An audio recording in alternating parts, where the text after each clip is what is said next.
सो doomsday के first trailer ने internet break किया, सेकंड ट्रेलर ने थोड़ा और ब्रेक किया, लेकिन थर्ड ट्रेलर इंटरनेट के पर कच्चे उड़ाने वाला है। थर्ड ट्रेलर को लेकर जो लीक्स आई हैं इन्हें सुनकर तुम पगला जाओगे। मैं सच बता रहा हूँ, इवन इस थर्ड ट्रेलर में नए कैरेक्टर्स को भी रिवील किया जाएगा। कब आएगा ये ट्रेलर, कौन कौन से नए कैरेक्टर्स इसमें दिखाए जाएंगे, और भी सारी चीजें हैं, बहुत सारी चीजें हैं, सब तुम्हें डिटेल में बताता हूँ। लेकिन आगे बढ़ने से पहले तुमसे एक रिक्वेस्ट है कि डूम्सडे आने तक मैंने भी इस चैनल पर 10K सब्सक्राइबर का टारगेट रखा हुआ है, जो तुम्हारे एक सब्सक्राइब के बिना पॉसिबल नहीं है। ताकि ऐसे ही सारी लेटेस्ट अपडेट्स और लीक्स सबसे पहले तुम्हें मिले। एक इंसाइडर है जेम्स मैक, एक काफी ट्रस्टेड इंसाइडर है। उन्होंने डूम्सडे के फाइनल ट्रेलर को लेकर जो अपडेट्स दी हैं, मतलब भाई मैं सुनकर हैरान हो गया। स्पेशली उन्होंने एक ऐसे कैरेक्टर का नाम ले दिया है जो अगर सच में थर्ड ट्रेलर में आ गए then everyone will lose their mind. So an insider ने बताया है कि उन्हें पता चला है कि अवेंजर्स डूम्सडे मार्केटिंग टीम है वो थर्ड ट्रेलर को बहुत ही ज्यादा एपिक बनाना चाहती है, जिसके लिए थर्ड ट्रेलर में वो भर भर के एक्शन सीक्वेंसेस रखना चाहते हैं, हल्के वाले नहीं तगड़े वाले एक्शन सीन्स, साथ ही ऐसे मोमेंट्स जिन्हें देखकर हमें यकीन ही ना हो,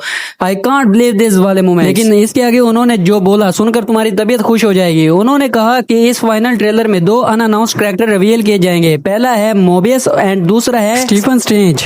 देखो इतना तो मुझे अंदाजा है कि जो फाइनल ट्रेलर आएगा वो फर्स्ट और सेकंड स्पेशल लुक वाले ट्रेलर से काफी ज्यादा एक्शन फोकस्ड रहेगा। उसमें न्यू एक्शन सीन्स भी हमें दिखाए जाएंगे। लेकिन भाई स्ट्रेंज को ट्रेलर में रिवील करना ये ठीक उसी तरह से होगा जैसे सिविल वॉर के पहले ट्रेलर में स्पाइडरमैन को रिवील नहीं किया गया था, तब उसके व्यूज देखो, और बाद में जो ट्रेलर आया था जिसमें स्पाइडी को रिवील किया गया था उसके व्यूज देखो। और अगर तुम ध्यान से देखो तो पहले अभी जो दोनों ट्रेलर्स आए हैं इनमें एक पैटर्न ये है कि इनमें ज्यादा से ज्यादा डूम पर फोकस किया गया है, और ये बताया गया है कि डूम क्या चाहता है और वो जो कर रहा है क्यों कर रहा है। इसलिए कि हीरोज जिंदगी चुराई हैं और अब डूम को हर सांस का हिसाब चाहिए। लेकिन भाई स्ट्रेंज को देखकर सच में मजा आ जाएगा, क्योंकि देखो स्ट्रेंज को देखे हुए जमाना हो गया, हमें पता ही नहीं कि वो कहाँ है। मतलब वैसे तो सबको पता है ऑलरेडी कि मल्टीवर्स ऑफ मैडनेस के पोस्ट क्रेडिट सीन में जब क्ली आई थी वो उसे लेकर इनकर्जन को फिक्स करवाने के बहाने डॉक्टर डूम से मिलवाने ले गई थी। स्ट्रेंज डॉक्टर डूम के साथ है एज ए बोरिस। डूम ने स्ट्रेंज को बताया कि तुम कुछ भी कर लो, हर एक इनकर्जन को फिक्स नहीं कर पाओगे, अल्टीमेटली मल्टीवर्स खत्म होगा ही। ऐसे में एक ही रास्ता है, डॉक्टर डूम का साथ। बैटलवर्ल्ड बनेगा और वहाँ पर फिर स्ट्रेंज डॉक्टर डूम के साथ अच्छे से सुकून से रहेंगे। विक्टर की बातों से स्ट्रेंज कन्विंस भी हो गया। मल्टीवर्स ऑफ मैडनेस जितनी तुम सोचते हो उससे बहुत ही ज्यादा इंपॉर्टेंट मूवी है, क्योंकि उसमें स्ट्रेंज ने डार्क होल्ड पढ़ ली थी, और ये तय होता है कि कोई भी बहुत अच्छे से अच्छा हीरो